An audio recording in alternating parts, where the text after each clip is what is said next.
गिबियावनो बाक्सा जिल्ला टेलेन्ट सार्चआव बाहागो लानाय फरायसाफोरनो आंनो गोसो गोरबोनिफ्राय अननाय जासिहरबाय। लोगोसे बिसोरनि दिथागिरिफोरनो आंनि खुलुमनाय बावहरग्रोनाय जाबाय।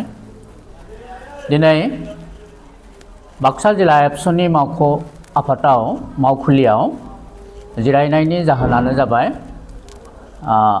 थांनाय 15 डिसेम्बराव जानाय टेलेन्ट सार्चनि आनजादनि बिथायखौ फोसावनाय। बिथायखौ फोसावनो थाखाय बाक्सा जिल्लानि सोलोंथाइ बिफाननि नेहाथारिखौ आं खावलायहरबाय। दिनै बे समाव जोंनि बाक्सा जिल्ला दुलाराय बर' फरायसा आफादनि गाहाय मावख' मुगानि आगदारि बानेस्वर बसुमतारी नब्लांनिफ्राय थांनाय डिसेम्बर दाननि 15 खालाराव जे टेलेन्ट सार्च बा Baksa district junior talent search examination जानानै थांदोंमोन। बेनिनो फिथाइखौ बे आनजाद खुंफुं आफादनि मासिगिरि सार खुमकुम बसुमतारी बिथाङा आंखौ फोसावनो थाखाय खावलायदों। बे लेखायै जाय फरायसाफोरा बे टेलेन्ट सार्च आनजादखौ लिरदोंमोन गासै क्लास 7आव 1348 आरो क्लास 8आव 1176 आरो क्लास 7 आरो 8 लोगो नांनानै 2524 सा फरायसाफोरा गासै 25 आनजाद मिरुआव बे आनजादखौ लिरदोंमोन। दा बिनिनो फिथाइखौ दिनै बे समाव जोङो जोंनि बाक्सा जिल्ला एबसुनि गाहाय मावख'निफ्राय फोसावनो थाखाय सिगां दोङो।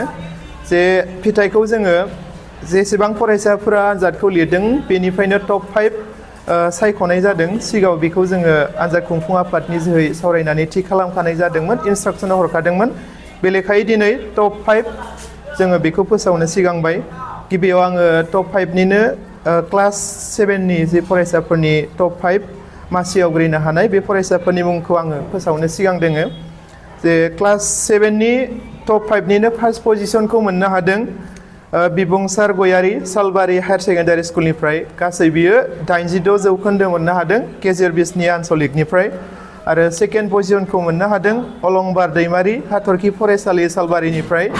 बियो 80 जौखोन्दो मोननो हादों सालबारि आनसलिकनिफ्राय।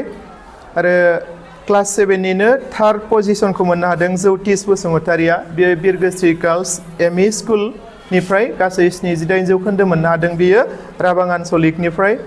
आरो ब्रैथि पजिशनखौ मोननो हादों कृतिमा गयारि सिजौ एकाडेमिक केशव नोगोरनिफ्राय। बियो 76 जौखोन्दो मोननो हादों सिके आनसलिकनिफ्राय।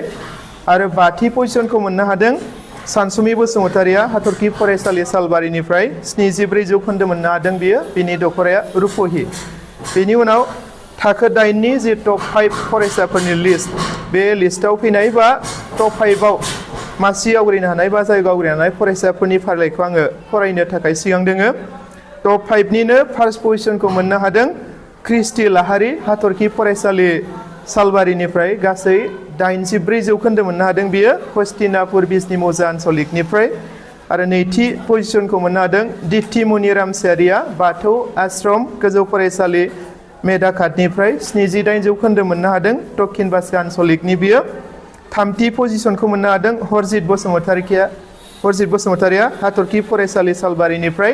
77 जौखोन्दो मोननो हादों बियो रुपहि आनसलिकनिफ्राय। ब्रैथि पजिशनखौ मोननो हादों तुलसि उजिर बिरगोस्रि गार्लस एमइ स्कुलनिफ्राय। 76 जौखोन्दो मोननो हादों बियो राबां आनसलिकनिफ्राय। आरो बाथि पजिशनखौ मोननो हादों बिशाल बसुमतारिया हाथरखि फरायसालि सालबारिनिफ्राय। 74 जौखोन्दो मोननो हादों बियो रुपहि आनसलिकनिफ्राय। दा दिनै जाय फरायसाफोरा थांनाय 15 डिसेम्बर खालाराव टेलेन्ट सार्च एग्जामखौ लिरबाय आरो लिरनानै टप 5 मासि आवग्रिनो हाबाय, बिथां फरायसामोन साफ्रोमनिसिमबो बाक्सा जिल्ला दुलाराय बर' फरायसा आफाद आरो Baksa district junior talent search examination बर्डनि जानानै आङो साफ्रोमबो फरायसाफोरनिसिम कंग्रेचुलेसन जासिहरबाय। लोगोसे जाय फरायसाफोरा टप 5 जायगा आवग्रिनो हायाखिसै फंबाय बिनानाव बिथांमोननिसिमबो मोनसे खावलायनाय, दिनै हायाखै नाथाय बे हायिखौनो मोनसे एक्सपिरियेन्स हिसाबै लानानै नेक्स्ट टाइम जेन जिखि जाया एग्जामाव जेन उथ्रिसारनो थाखाय साखाफारा जायो, गोख्रों गोसो लानानै नाजायो, बेखौ साफ्रोमबो फरायसाफोरनिसिम खावलायहरनाय जाबाय।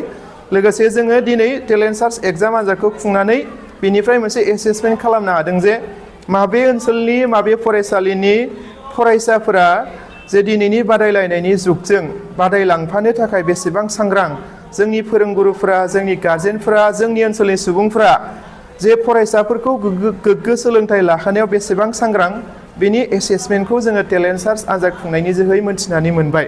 लोगोसे बे आनजाद खुंनायनि जोहै फरायसाफोरनियावबो मोनसे गिदिर एक्सपिरियेन्स जाबाय जे आनजाद लिरनांगौ, आनजाद लिरनो गोनांबा फरायसाफोरा गियोमोन आरियोमोन, नाथाय मोनसे गावनि सायाव फोथायथि बा सेल्फ कनफिडेन्स बेखौ टेलेन्ट सार्च एग्जामनि जोहै फरायसाफोरा मोनसे बारायहोनो हानाय बा सेल्फ कनफिडेन्सखौ बांहोनो हाबाय होननानै जोङो फोथायनाय दङ।